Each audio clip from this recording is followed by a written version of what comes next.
Jornal Hoje. Oferecimento Quinto Andar. E aí, já olhou no quinto andar? Olá, boa tarde. São Paulo anunciou uma data para acabar com todas as restrições ao comércio do estado e antecipou a vacinação de adultos e adolescentes. 4 capitais retomaram a aplicação da primeira dose contra a Covid, suspensa desde a semana passada. A Fiocruz afirma que os efeitos da imunização já começaram e caiu o número de mortes por Covid no país. Mas a contaminação segue alta. A Organização das Nações Unidas para a Alimentação e Agricultura diz que faltou comida de maneira moderada ou grave para 1 em cada 4 brasileiros nos últimos 3 anos. Os estados americanos começaram a definir como será a volta do uso de máscaras até para quem já se vacinou. Esfriou de novo. Os 3 estados do sul registraram temperaturas negativas. Até uma estrada congelou em Santa Catarina. E ainda os Jogos Olímpicos de Tóquio. O vôlei masculino do Brasil joga mal e sofre a primeira derrota. No tênis de mesa, Hugo Calderano para nas quartas de final. Na ginástica americana, Simone Biles desiste da final individual e abre caminho para a brasileira Rebeca Andrade. E a volta para casa da fadinha do skate, Raíssa Leal com sua medalha de prata. O Jornal Hoje está começando.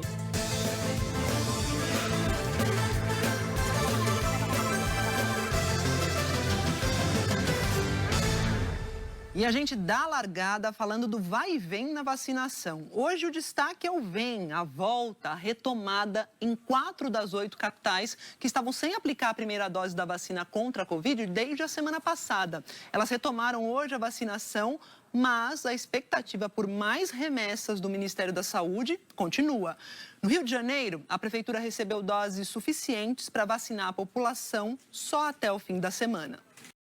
Fica a dica, vizinhança. A gente foi lá procurar o Ministério da Saúde, que nos enviou uma nota dizendo que iniciou nesta segunda-feira a distribuição de mais de 10 milhões de doses da vacina contra a Covid, para os estados e que cabe aos estados repassar as doses para os municípios. O Ministério disse ainda que realiza reuniões semanais com estados e municípios para definir a estratégia de vacinação e a quantidade de doses a ser distribuída. Sobre a interrupção da primeira dose, em Fortaleza, o governo do Ceará diz que começa a distribuir imunizantes ainda hoje aos municípios. Já a Prefeitura de Maceió informou agora há pouco que vai voltar com a primeira dose hoje, a partir das 2 da tarde, daqui a pouquinho, para pessoas com 31 anos. Vem aqui para o telão, já estou aqui pertinho, quero mostrar para vocês os números da vacinação que foram reunidos pelo consórcio de veículos de imprensa com as secretarias de saúde. Então temos o seguinte aqui, 993.653 pessoas receberam a primeira dose em 24 horas e 677.999 a segunda dose ou então vacina de dose única. Total do dia ficou em 1.671.652 vacinados. Até o momento, 97.325.965 pessoas receberam primeira dose aqui no país. Isso equivale a 45,96% da população, quase 46%, e 38.704.270 pessoas estão com a imunização completa, 2 doses ou então vacina de dose única. O equivalente aqui é 18,28% dos brasileiros. No mapa, você observa agora os estados que aparecem em verde mais escuro, que são aqueles que estão mais acelerados, mais adiantados na imunização completa. Os 5 primeiros são, continua aí, Mato Grosso do Sul em primeiro lugar, seguido por Rio Grande do Sul, depois temos São Paulo, Espírito Santo e Santa Catarina. E o governo aqui de São Paulo anunciou agora há pouco mudanças na forma de combate à pandemia no estado. Vai acabar com a limitação de horários no dia 17 de agosto. Também antecipou a vacinação de adultos e de adolescentes. E a Isabela Leite está aqui no telão para trazer outros detalhes aí desse anúncio do governo do estado de São Paulo. Isabela, bem-vinda e boa tarde. O programa Solidário, como eu mencionei, Oi, Maju, ótima tarde para você e a todos que nos assistem. Muitas mudanças anunciadas, então, pelo governo estadual, começando com a flexibilização, então, das atividades econômicas. De domingo até o dia 16 de agosto, comércio, restaurantes vão poder abrir até meia-noite, com 80% da ocupação. E a partir do dia 17 de agosto, 100% da ocupação liberada. Parques estaduais também vão reabrir no domingo, mas aqueles eventos com aglomeração, como casas noturnas e também eventos de médio e grande porte, ainda vão depender de liberação depois dos testes que estão sendo feitos pelo governo estadual. Agora, falando em relação à vacinação, o governo do estado também anunciou uma antecipação, então, do calendário. A promessa é que até o dia 16 de agosto, toda a população adulta, ou seja, quem tem mais de 18 anos, esteja com pelo menos uma dose da vacina aplicada. E aí, a partir do dia 18 de agosto até o dia 12 de setembro, o governo do estado começa a imunizar adolescentes de 12 a 17 anos, começando com os adolescentes com comorbidades, além de grávidas e mulheres e jovens que acabaram de dar à luz, e depois os adolescentes sem comorbidades. Então, a promessa é que a população com 12 anos ou mais já esteja imunizada até setembro. Maju. Obrigada, Isa, pelas informações. Olha, o Observatório da Fiocruz, que analisa a pandemia aqui no país, mostra que a vacinação reduziu os números de internações e de mortes, mas ainda é preciso tomar muito cuidado com o avanço no número de casos de Covid. Vamos com calma, então. Trago aqui para vocês os dados da pandemia no Brasil, que foram consolidados pelo consórcio de veículos de imprensa. Em 24 horas, o Brasil registrou mais 1.320 mortes por Covid e desde o começo da pandemia são 551.906 vidas perdidas. Foram confirmados 42.256 novos casos de segunda para terça-feira e o total de casos chegou a 19.748.960. Média móvel está assim, em 47.031 novos casos por dia, 10% a mais na comparação com 2 semanas. Variação aqui dentro da estabilidade. E a média de mortes está em 1.086 por dia. É a menor desde 23 de fevereiro e 14% a menos na comparação com a média de 14 dias atrás. Também dentro da estabilidade. Agora a gente mostra para você como a pandemia vai avançando nos estados brasileiros. 3 deles registraram alta na média de mortes e os maiores índices foram lá no Acre, com 70%, e em Pernambuco, com 22%. Em amarelo, aqui no mapa, aparecem 10 estados e o Distrito Federal, que estão no grupo da estabilidade, e em azul, 3 estados que registraram queda na média de mortes. Maiores reduções aqui, Ceará, com 48% de redução, e Sergipe, com 47%. Mais detalhes sobre a situação do seu estado, você confere em g1.com.br/coronavírus. Vamos para os Estados Unidos, porque os governos locais começaram a definir se vão seguir a recomendação do Centro de Controle e Prevenção de Doenças sobre a volta do uso de máscaras, mesmo entre aquelas pessoas que estão vacinadas. Então, vou para Nova York conversar aqui com o nosso correspondente, o Ismar Madeira, sobre esse assunto, porque o governador de Nova York, Andrew Cuomo, já antecipou essa recomendação. É isso, Ismar? Conta mais para a gente. Boa tarde, bem-vindo. Então, a anunciada onda de frio fez despencar as temperaturas pelo Brasil nesta quarta-feira. Lá na região sul, cidades dos três estados registraram mínimas negativas. A menor temperatura do país foi em Santa Catarina. O frio chegou com tudo ao sul do Brasil e a ajuda a quem mora nas ruas também. Em Cascavel, no interior do Paraná, a mínima foi de 0,2 grau negativo. E o Fábio conseguiu fugir da madrugada gelada ao ser acolhido em um ginásio da cidade. Se não fosse esse ginásio, nós ia ter que dormir na rua e quase morrendo de frio, viu? Aí, ó, eu ganhei doação de roupa, um sapato, eu cheguei descalço.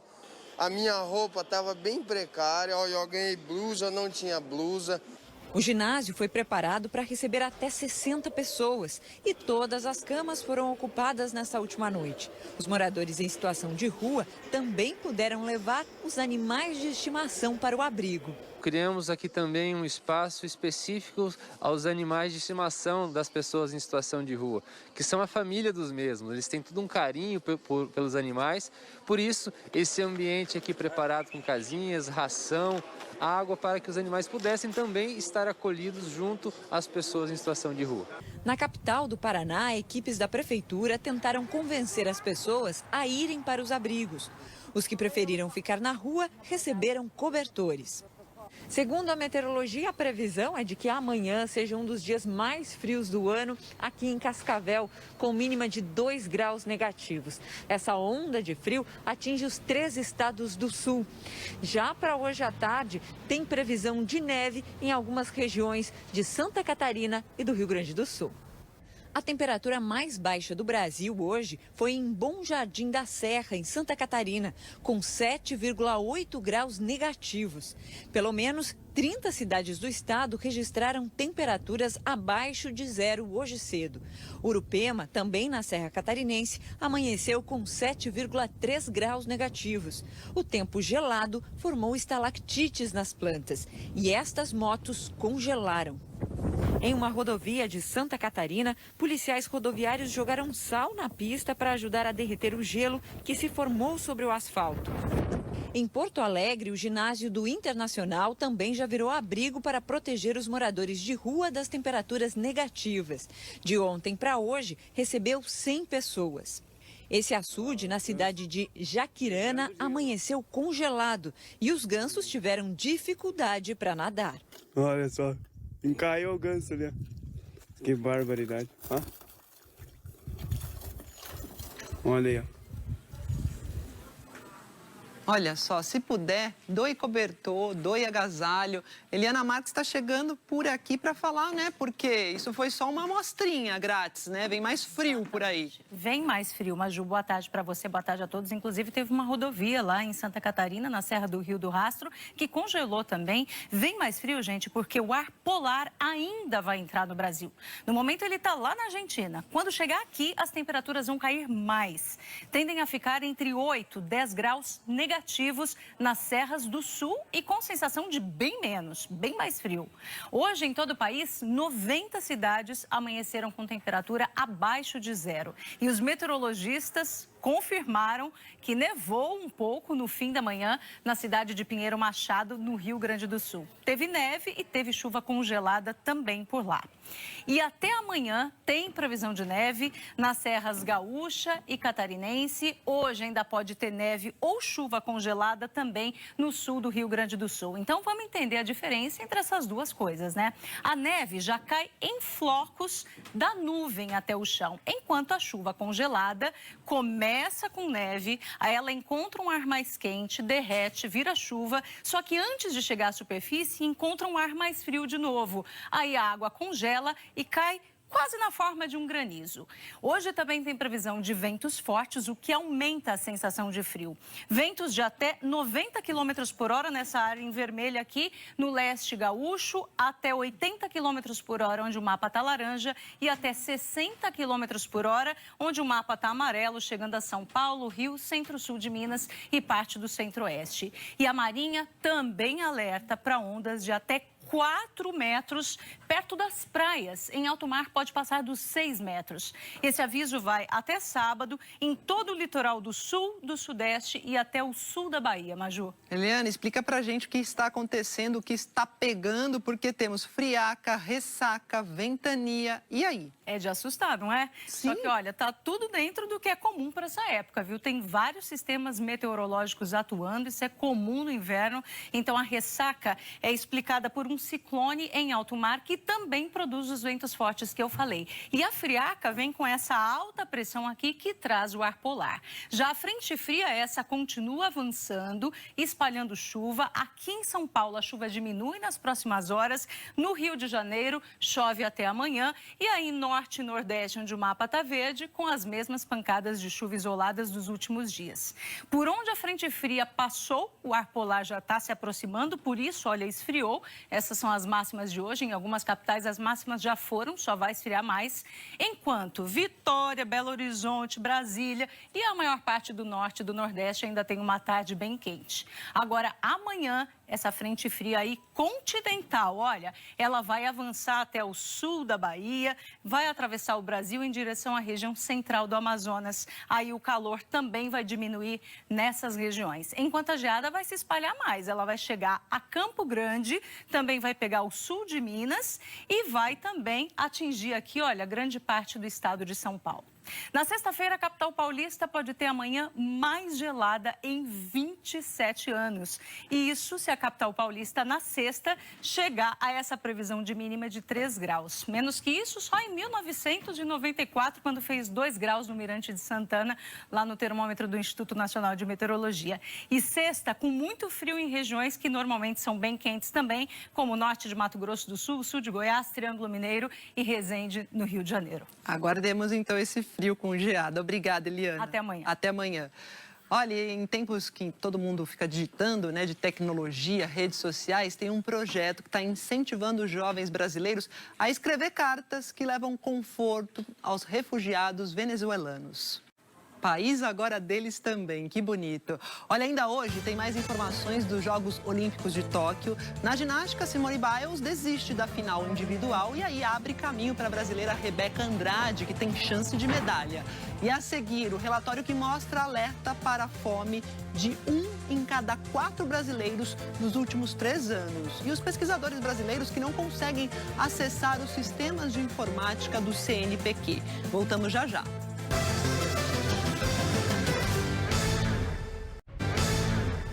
Estamos de volta. O governo oficializou hoje a mini-reforma ministerial que coloca o senador Ciro Nogueira, do Progressistas, lá no comando da Casa Civil. E também recriou, o Ministério do Trabalho e o Onyx Lorenzoni assume a nova pasta. A esplanada passa a ter 23 ministérios. Foi publicada hoje de manhã no Diário Oficial da União a medida provisória que recria o Ministério do Trabalho e Previdência. Quando Bolsonaro assumiu o governo, o Ministério do Trabalho foi extinto e incorporado ao Ministério da Economia. Em 2 anos e meio, o presidente Jair Bolsonaro já fez 29 mudanças no primeiro escalão. A recriação da pasta resolve os novos arranjos políticos. O Diário Oficial também oficializou as mudanças de ministros. Quem assume o Ministério do Trabalho e Previdência é Onyx Lorenzoni, do Democratas. Ele deixa a Secretaria-Geral da Presidência. É a 4ª pasta que Onyx ocupa no governo Bolsonaro. A Secretaria-Geral agora está sob responsabilidade do ministro Luiz Eduardo Ramos, que deixou a Casa Civil, um cargo estratégico dentro do Palácio do Planalto, para abrir espaço para o senador Ciro Nogueira, do Progressistas, do Piauí. Em entrevista hoje à Rádio Mundial da Bahia, Bolsonaro disse que Ciro Nogueira vai melhorar a relação com o Congresso, porque tem experiência na articulação política. Para o presidente, faltava essa experiência a Ramos, que é um general do Exército. Ciro Nogueira tem forte atuação política e é ligado ao Centrão, bloco informal de partidos que apoia o governo no Congresso. Ao assumir a Casa Civil, o senador disse que conta com o apoio do presidente da Câmara, Arthur Lira. Eles são do mesmo partido. Com a ida de Ciro Nogueira para o núcleo do governo, Bolsonaro espera melhorar a relação com o Congresso. Ciro Nogueira era titular da CPI da Covid. A saída dele provocou mudanças. Quem assume o lugar de Nogueira é o senador Luiz Carlos Reins, também do Progressistas. Reins era suplente e é um dos principais defensores do governo dentro da CPI. Como membro titular, poderá ter uma atuação mais efetiva na comissão. Para o lugar de Reins como suplente, foi escolhido um dos filhos do presidente, o senador Flávio Bolsonaro, do Patriota do Rio de Janeiro. As vagas da comissão são distribuídas por bloco parlamentar. Mesmo o partido de Flávio Bolsonaro não fazendo parte do bloco do Progressistas, eles cederam a vaga para o Patriota. E há 5 dias, pesquisadores brasileiros não estão conseguindo acessar diversos sistemas de informática do Conselho Nacional de Desenvolvimento Científico e Tecnológico, o CNPq. Com essas plataformas fora do ar, os pesquisadores do país temem o seguinte, que dados importantes se percam, inclusive sobre pesquisas científicas. O CNPq nega. Que delícia ouvir isso, né? Acredito na rapaziada, vamos que vamos, é isso aí. Ó, a seguir a posse do novo presidente do Peru, Pedro Castilho, e o Thiago Oliveira volta aqui com as notícias dos Jogos Olímpicos de Tóquio. A brasileira Rebeca Andrade é uma das favoritas na ginástica. E um detalhe curioso no futebol masculino, a gente te conta já já.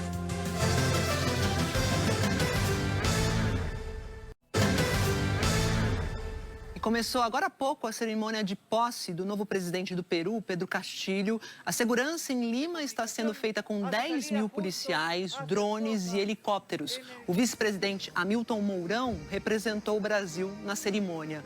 No Congresso peruano, Pedro Castilho fez o primeiro discurso como chefe de Estado e disse que vai trabalhar por uma nova Constituição. Pedro Castilho, que é de esquerda, assume um país dividido, que está mergulhado na crise sanitária causada pelo novo coronavírus e com um fraco apoio no Congresso. Ele foi proclamado presidente eleito há uma semana pelo júri eleitoral, que levou um mês e meio para analisar as contestações e os recursos apresentados pela candidata de direita, que é a Keiko Fujimori. Vamos falar de Olimpíada agora, porque a ginasta Simone Biles, de Olimpíadas, uma das estrelas olímpicas, tomou uma decisão corajosa, né, Thiago? Que até inspira a gente a pensar no autocuidado, na nossa cabeça bem cuidada. Sempre é bom cuidar da nossa cabeça, né? Pois é. A americana campeã olímpica, né? Ela não foi bem na prova por equipes e resolveu desistir. Foi uma grande surpresa para todo mundo. Com a Simone Biles fora, as atletas brasileiras têm mais chance de medalhas no individual geral. Quem vai contar pra gente é o Carlos Gil. E a gente encerra o JH com imagens lindas que falam do Japão, mas não só de Olimpíadas, não. É uma reportagem sobre as cerejeiras, aquelas árvores incríveis, sempre relacionadas à cultura japonesa, mas que também florescem aqui no Brasil, especialmente lá no Paraná. É a tradição oriental que faz brotar a típica paisagem do Japão em terras brasileiras. As cerejeiras, por lá chamadas sakuras, também florescem aqui. No Paraná, as árvores viraram um espetáculo à parte nos parques e praças de várias cidades. O maior número de árvores está em Apucarana, no norte do estado. São mais de 25 mil cerejeiras. Segundo os especialistas, com a falta de chuvas nesse inverno, essa beleza toda, que normalmente dura poucos dias, está se prolongando. Diz a lenda que as cerejeiras também trazem sorte. Para isso, é preciso ficar um tempo embaixo da árvore. Porque, segundo a lenda, se uma flor ou uma pétala que seja cair no seu colo, é sorte na certa. Se é assim, a gente vai ficar aqui, ó, esperando sentada que bons ventos nos tragam essa sorte. Seu Satil, que ajudou a plantar as primeiras mudas em Apucarana, diz que a cerejeira ajuda a encontrar o amor. Dizem que assim que abrir a florada, o pessoal vai fazer piquenique, né, embaixo das árvores e a pétala cai como se fosse neve e traz muita sorte também, né, muita alegria. Seu Mário que o diga, ele tem 2 árvores carregadas na calçada dele. Quando eu vejo elas florescer, eu tenho um filho que está lá em Santa Catarina, manda foto para ele, ele chega a chorar. De alegria. De alegria. Ah, eu me sinto estando lá no Japão. Ir ao Japão para ver de perto a florada das cerejeiras era um sonho da família do Fernando, que eles conseguiram realizar em 2018. A admiração pela árvore foi tão grande que hoje ele tem em casa esse bonsai de cerejeira. Eu vi esse bonsai, olhei para ele, não resisti, eu tinha que ter uma cerejeira em casa. Estando lá, dá para perceber muito bem a simbologia pro japonês. Porque ela significa 2 coisas. Uma que é a fragilidade da vida, que ela é bela, mas dura pouco. Então, o florescer é muito rápido. Ela chega no pico e dá uma semana já não tem mais flores. E também a renovação. É isso. E com essa imagem, essa mensagem, eu agradeço a sua companhia aqui. JH vai ficando por aqui. Você acompanha outras notícias no Jornal Nacional, que hoje começa mais cedo, hein? Às 7:55 da noite. E para rever as reportagens, vai lá ao Globoplay. Boa tarde e até amanhã.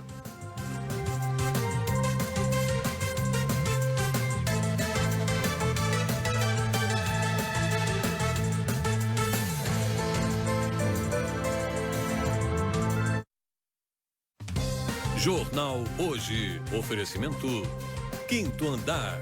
E aí, já olhou no Quinto Andar?